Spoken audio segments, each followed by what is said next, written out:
അസ്സലാമലൈക്കും. എല്ലാവർക്കും ഓണാശംസകൾ കേട്ടോ. എല്ലാവരും ഓണത്തിൻ്റെ തിരക്കിലായിരിക്കുന്നറിയാം. എന്നാലും ചെറിയൊരു വ്ളോഗാണ് കേട്ടോ.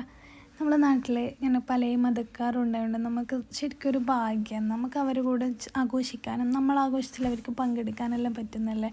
നമ്മൾ പണ്ട് മുതൽ സ്കൂളിൽ ഓണപ്പരിപാടിയും ഓണപ്പൂക്കള മത്സരം അങ്ങനെയെല്ലാം പരിപാടിയെല്ലാം ഉണ്ടായിട്ട് എൻ്റെ ഫ്രണ്ട്സ് ഉണ്ട് കേട്ടോ കുറേ. അങ്ങനെ മുസ്ലിംസ് അല്ലാത്തവർ ഹിന്ദുസും ക്രിസ്ത്യൻസ് എല്ലാം നമ്മളെ വീട്ടിലേക്ക് അവരിപ്പോൾ പെരുന്നാളിനായാലും ബക്രീദിനായാലും നോമ്പ് തുറ പരിപാടിക്കെല്ലാം ആണെങ്കിലും അവർ വരും കേട്ടോ. നമ്മൾ അങ്ങനെയൊക്കെ അവരെല്ലാ പരിപാടിക്കും നമ്മളും പോകും. നമ്മളെ ക്ഷണിക്കുകയും അവരെല്ലാത്തിനും ക്ഷണിക്കുകയും ചെയ്യും, നമ്മൾ പോവുകയും ചെയ്യും. ഇപ്പം ക്രിസ്മസിനാണെങ്കിൽ തന്നെ അവർ നല്ല കേക്കെല്ലാം ഉണ്ടാക്കി തരും കേട്ടോ. അപ്പോൾ നല്ല രസമാണ്. നമ്മളെ വീട്ടിൻ്റെ അടുത്തും ഇങ്ങനെ അവരെല്ലാം ഉണ്ട് ഹിന്ദുസെല്ലാം. നമ്മൾ അവരെ വീട്ടിൽ പോയിട്ട് നല്ല സദ്യയെല്ലാം കഴിക്കും. കുറേ കറികളെല്ലാം കൂട്ടി നമ്മൾ 2 പ്രാവശ്യമല്ലേ വർഷത്തിലെല്ലാം സദ്യ കഴിക്കുന്നതിലും, ഒന്ന് വിഷുവിനും ഒന്ന് ഓണത്തിനായിട്ടാണ്. അപ്പോൾ ഈ സദ്യ കുറേ കറികളെല്ലാം ഉണ്ടായതുകൊണ്ട് മറ്റേ ചില നമ്മൾ വീട്ടിലുണ്ടാക്കുമ്പോൾ സാമ്പാർ വറവ് അങ്ങനെ 2-3 കറിയെല്ലാം ഉണ്ടാക്കും. ഇത് കുറേ കറികളെല്ലാം കൂട്ടി കഴിച്ചാൽ തന്നെ നമുക്ക് എന്തോ ക്ഷീണാവുന്ന പോലെ കിടക്കാനെല്ലാം വിചാരിക്കും കേട്ടോ, ഒന്ന് ഉറങ്ങാനെല്ലാം വിചാരിക്കും. ശരിക്കും ബിരിയാണി കഴിച്ചാലല്ലേ അങ്ങനെ ഉണ്ടാവില്ലേ.